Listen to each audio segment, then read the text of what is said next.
BJP की सरकार तो 2014 के बाद आई है, उससे पहले तो कांग्रेस की सरकार थी। उसमें भी विकास के कोई कार्य नहीं हुए। जिस तरह से हमने भी दौरा किया, लोगों से भी बात की, हमने अभय चौटाला से भी बात की, तो वो भी कुछ नोट दिखा रहे हैं, नकली नोट। तो वो क्या विषय है, उसके बारे में क्या कहेंगे? अभी अभी मेरे मन में एक सवाल आया। अभी आपने कहा कि जितने भी आदमपुर में प्रत्याशी हैं सभी कांग्रेस से गए हुए हैं, और जैसे ही भारत जोड़ो यात्रा कांग्रेस की तरफ से निकाली जा रही है, तो ये भारत जोड़ो यात्रा की जगह पहले कांग्रेस को जोड़ने की यात्रा नहीं होनी चाहिए? जिस तरह से आपकी पार्टी में आंतरिक कलह की हम बात करें, किरण चौधरी की हम बात करें, वो भी नहीं दिखाई दे रही है फील्ड में, केवल पिता पुत्र दिखाई दे रहे हैं। ये रहा है कि जो जेपी हैं वो जाते हैं, लोग उनको वो कह रहे हैं कि वो बाहरी हैं, कलायत से आए हैं। तो इस पे क्या क्या बाहर का कैंडिडेट इस बार इलेक्शन में दिखा पाएगा मजबूती?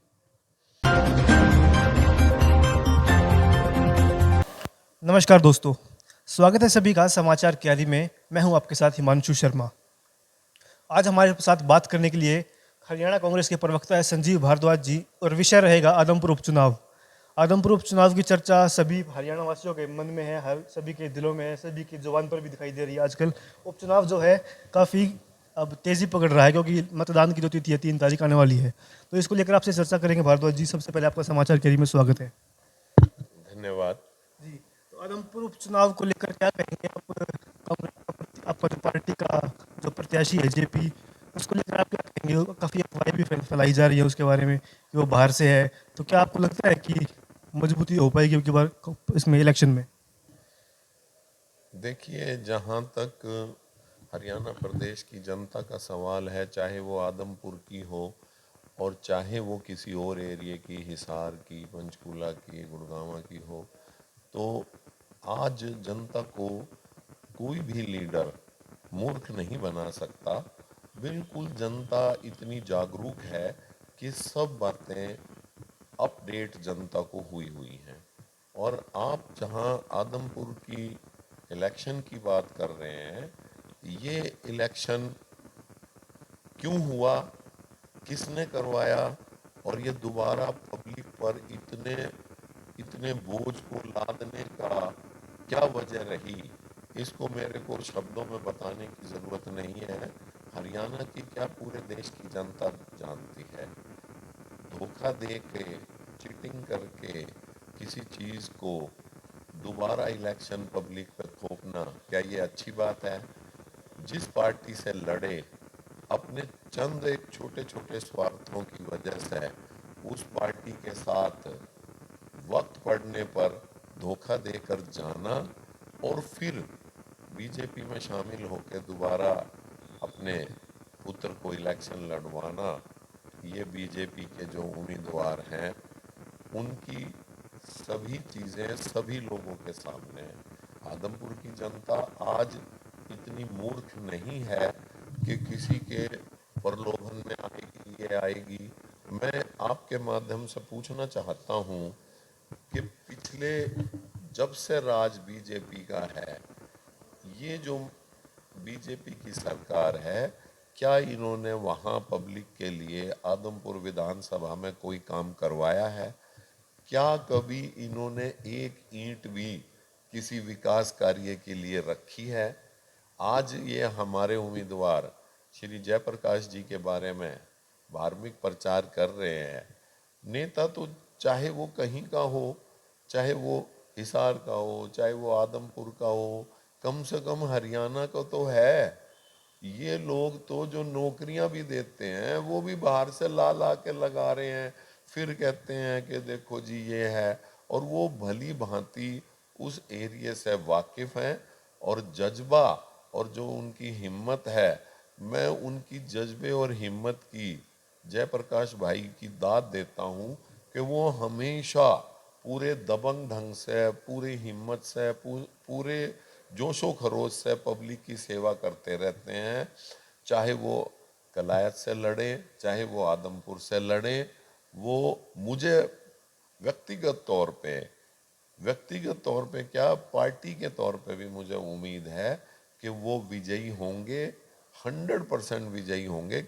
मुझे नहीं लगता इसमें कोई अतिशोक्ति है। जी, आप कह रहे हैं कि आपका जो प्रत्याशी है जेपी वो विजयी होगा, वो दावा कर रहे हैं आप उनकी जीत का।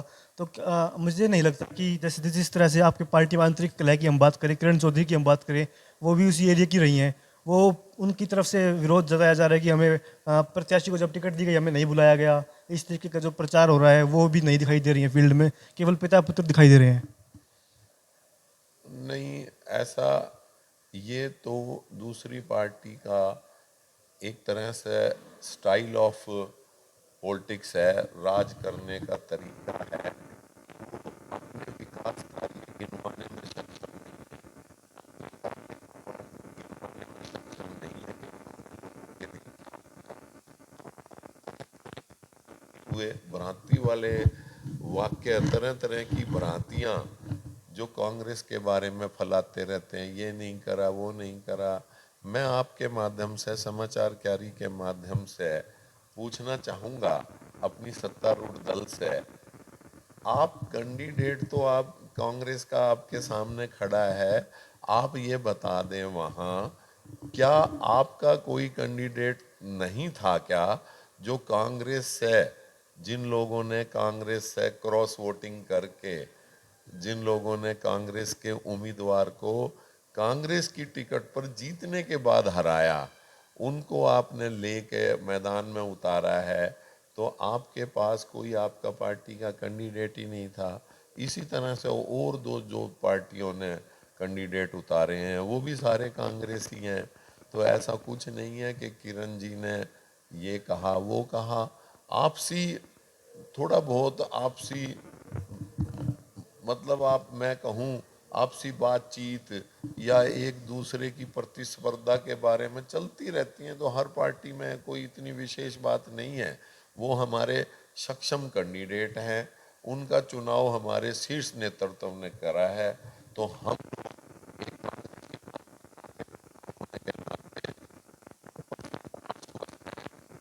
विजयी होंगे। ये अब विकास की बात कर रहे हैं कि इनके पास कोई गिनवाने के लिए विकास कार्य नहीं है। तो जो ये सीट है आदमपुर की, ये दशकों से भजनलाल परिवार का गढ़ रहा है, ये माना जाता है। कुलदीप विधायक जी वहाँ से कुलदीप विधायक रहे हैं। तो बीजेपी की सरकार तो 2014 के बाद आई है, उससे पहले तो कांग्रेस की सरकार थी, उसमें भी विकास के कोई कार्य नहीं हुए। जिस तरह से हमने भी दौरा किया, वहाँ सड़कें टूटी हुई हैं और भी काफ़ी समस्याएं हैं। तो विकास तो कांग्रेस में हो पाया ना बीजेपी में होया। तो क्या लगता है आपको इसको लेकर? मैं देखिए आपके माध्यम से सबसे पहले मैं स्वर्गीय भजनलाल जी की आपने बात की, तो आपके माध्यम से मैं अपने प्रदेशवासियों की जनता को बता दूं कि वो एक सच्चे कांग्रेसी थे और बहुत निष्ठावान वो एक नेता थे, हमारे आदरणीय थे और हैं। और मैं मानता हूँ कि उन्होंने अपना वहाँ विधायक होते हुए, कांग्रेस का विधायक होते हुए, भजनलाल जी ने वहाँ नहीं पूरे हरियाणा में कार्य किया। लेकिन आप देखें कि वो कांग्रेस पार्टी की तरफ से किया, बीजेपी की पार्टी की तरफ से नहीं किया। जब भी भजनलाल जी ने कार्य किया तो वो कांग्रेस में थे। हम किसी व्यक्ति विशेष को एक पार्टी के अंदर होने के ये कह सकते हैं कि उसकी उनकी भावना बहुत अच्छी थी और वो लोगों में रहते थे, काम करते थे, पर पार्टी भी तो उनकी कांग्रेस थी।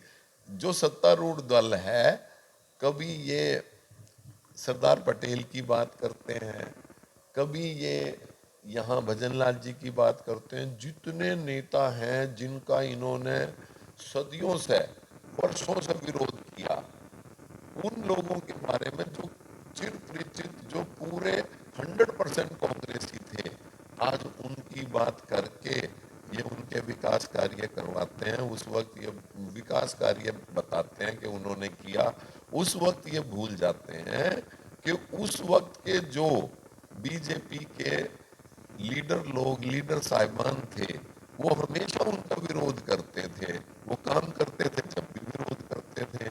आज ये उनके विकास कार्य बता रहे हैं। हमारे लिए तो ये बड़ी हर्ष की बात है कि हमारी पार्टी के जो स्वर्गीय नेता लोग हैं, सत्तारूढ़, उनकी खूब बड़ाई करती है और उनके बारे में खूब वो बात करते हैं। तो हम कोई जेलिस नहीं है इस बात से, हम बहुत खुश हैं कि भाई हमारे नेताओं ने काम किया। आज देखें सत्तारूढ़ दल भी उनका लोहा मानती है। जी, ये हमने भी वहाँ आदमपुर का दौरा किया था, कुछ और लोगों से भी बात की, हमने अभय चौटाला से भी बात की। तो वो भी कुछ नोट दिखा रहे हैं, नकली नोट। तो उस वो क्या विषय है, उसके बारे में क्या कहेंगे? इसके बारे में मुझे पूर्ण जानकारी नहीं है कि उन्होंने नकली नोट किस वजह से दिखाए, मुझे नहीं मालूम।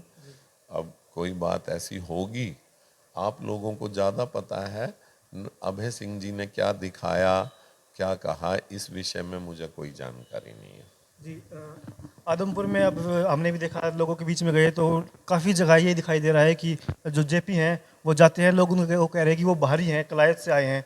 तो इस पे क्या क्या बाहर का कैंडिडेट इस बार इलेक्शन में दिखा पाएगा मजबूती? देखिए, मैं बार बार आपके टीवी चैनल के, यूट्यूब टीवी चैनल, समाचार क्यारी के माध्यम से अभी 2 बार बोल चुका कि सब हम आश्वस्त हैं और वो हरियाणवी हैं, और हरियाणवी होने के नाते उनको हक है।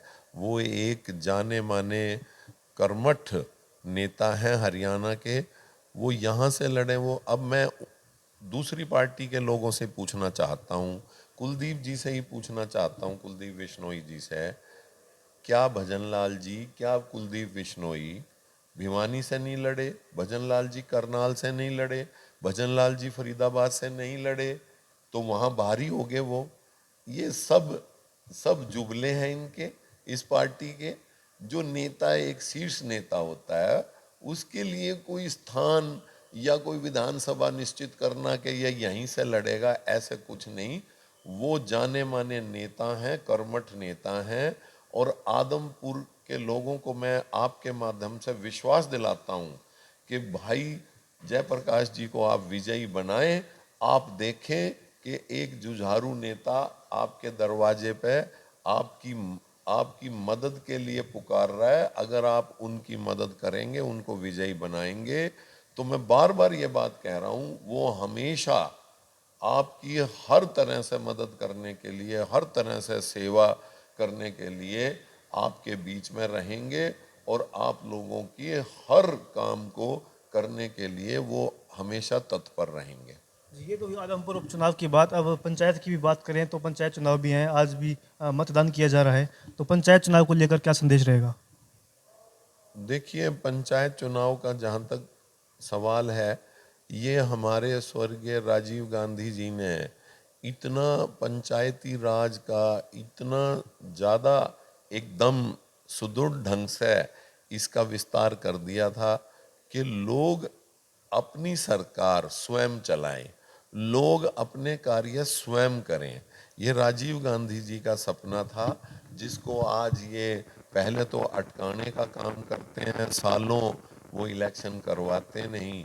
ये बहुत अच्छी बात है। और फिर कोई पार्टी के सिंबल पर लड़ना, भाई भाई को लड़ाना, हम लोग, हमारी पार्टी का आज के दिन ये निर्णय है कि भाई लोग अपने आप लड़ें, हम उसके बीच में पार्टी की कोई विचारधारा एकदम ना घुसाएं। जो सक्षम लोग हैं, पार्टी लाइन में नहीं, कई दफ़ा ये होता है कि सक्षम लोग पार्टी से अलग भी होते हैं। तो हमारी पार्टी की ये अपनी एक विचारधारा है कि अच्छे लोग स्वयं लोगों की सेवा करने के लिए आगे आएं। इसीलिए ये पंचायत के इलेक्शन हो रहे हैं या होते हैं, या इनको पंचायती जितने भी लोग बन के चुन के आते हैं, जिनको पब्लिक चुनती है, वो नुमाइंदे अच्छे हों, काम करें, ताकि हमारा देश और प्रदेश तरक्की करे। जी, क्या लगता है आपको जो ये आदमपुर उपचुनाव के परिणाम निकलेंगे, क्या ये 2024 के जो विधानसभा चुनाव होने जा रहे हैं, आम चुनाव, उनमें कितना प्रभाव डाल सकते हैं? देखिए, हर इलेक्शन में नए वोटर, राजीव गांधी जी ने जिस तरह से 18 साल के हर युवा को मौका दिया वोट डालने का, उनको भावनाओं का पता था, तो हर बार नए वोटर बीच में मिल जाते हैं। और ऐसा कुछ भी नहीं है कि प्रभाव डालेंगे। हार जीत ये वो समय के अनुसार, मुद्दों के अनुसार चलती रहती हैं। हम केवल जीत के सत्ता भोगने के लिए हमारी कांग्रेस पार्टी नहीं है, हमारी कांग्रेस पार्टी सेवा के लिए है। आज जो नतीजे हैं, ये कोई संभवतः ये कोई निश्चित नहीं है कि 2024 में भी यही रहेंगे। लेकिन 2024 के बारे में मैं आपको बता दूं, सत्तारूढ़ दल के बारे में हर वर्ग का, जो इस वक्त रुझान और विचार है, सारी पब्लिक, अगर वो युवा है तो रोजगार के लिए परेशान है, किसान है तो वो किसानी के अंदर महंगाई से परेशान है, व्यापारी है उसकी कोई जान माल की सुरक्षा नहीं, वो अपनी जान माल की सुरक्षा से परेशान है। मुझे नहीं लगता कि सत्तारूढ़ दल 2024 में अपने आप को सत्ता में दोबारा ला पाएगा। बाकी तो वक्त बताएगा। ये सब चीज़ें विचारों की लड़ाई हैं, क्या होगा क्या नहीं होगा। मैं इतना बड़ा कोई ज्योतिषी नहीं हूँ कि भाई मैं ये चीज़ 2 साल पहले प्रेडिक्ट करूँ। सत्तारूढ़ दल भी कोशिश कर रहा है और जो विपक्ष में हैं वो भी कोशिश करेंगे, नतीजे आपके सामने होंगे। अभी अभी मेरे मन में एक सवाल आया। अभी आपने कहा कि जितने भी आदमपुर में प्रत्याशी हैं सभी कांग्रेस से गए हुए हैं, और जैसे ही भारत जोड़ो यात्रा कांग्रेस की तरफ से निकाली जा रही है, तो ये भारत जोड़ो यात्रा की जगह पहले कांग्रेस को जोड़ने की यात्रा नहीं होनी चाहिए? आपकी पार्टी से काफ़ी नेता आपने स्वीकार किया है कि सभी ने कांग्रेस के प्रत्याशियों को टिकट दिए। नहीं, ऐसा नहीं है। बात यह है कि हमारी पार्टी में काबिल कार्यकर्ताओं और नेताओं की कमी नहीं है। तो समय समय पर अब दूसरी पार्टी समय समय के अनुसार अनेकों प्रकार के प्रलोभन दे के, डरा के, धमका के अपनी तरफ कुछ नेताओं को ले जाने में कामयाब हुए हैं। लेकिन इसका मतलब ये नहीं है कि कांग्रेस के अंदर नेताओं की कमी है या कांग्रेसी विचारधाराओं को अपनाने वालों की कमी है। जाने वाले बहुत कम हैं, आने वालों की संख्या मैं कोई शब्दों में बयान नहीं कर सकता। हमेशा पार्टी का आना और जाना नेताओं का लगा रहता है, इक्का दुक्का कोई जाता भी है तो उस बात का हमें इतना संज्ञान नहीं लेना चाहिए। ये पार्टी, कांग्रेस पार्टी, आज़ादी से पहले का एक समुंदर है, जिन कार्यकर्ताओं ने अपने प्राणों की आहुति दे के इस पार्टी को बनाया है। आप देखें, कार्यकर्ता से लेकर समय समय पर देश की अखंडता प्रभुता के लिए समय समय पर कार्यकर्ताओं ने भी, कांग्रेस के और नेताओं ने भी अपने प्राणों की आहुति तक देने में संकोच नहीं किया। तो ऐसी कोई इतना ज़्यादा चिंतन का और चिंतन का और चिंता करने का विषय नहीं है कि इक्का दुक्का कोई चला गया तो उसके लिए करें, ऐसा कुछ नहीं है। पार्टी अपनी जगह, अपने स्थान पर तटस्थ है और हमेशा रहेगी। ये थे संजीव भारद्वाज जी, जो दावा कर रहे हैं आदमपुर उपचुनाव में कांग्रेस की जीत का। तमाम सवालों के जवाब इन्होंने बड़े ही स्पष्ट तरीके से दिए हैं। समाचार गाड़ी से बातचीत करने के लिए आपका बहुत बहुत धन्यवाद। धन्यवाद, नमस्कार।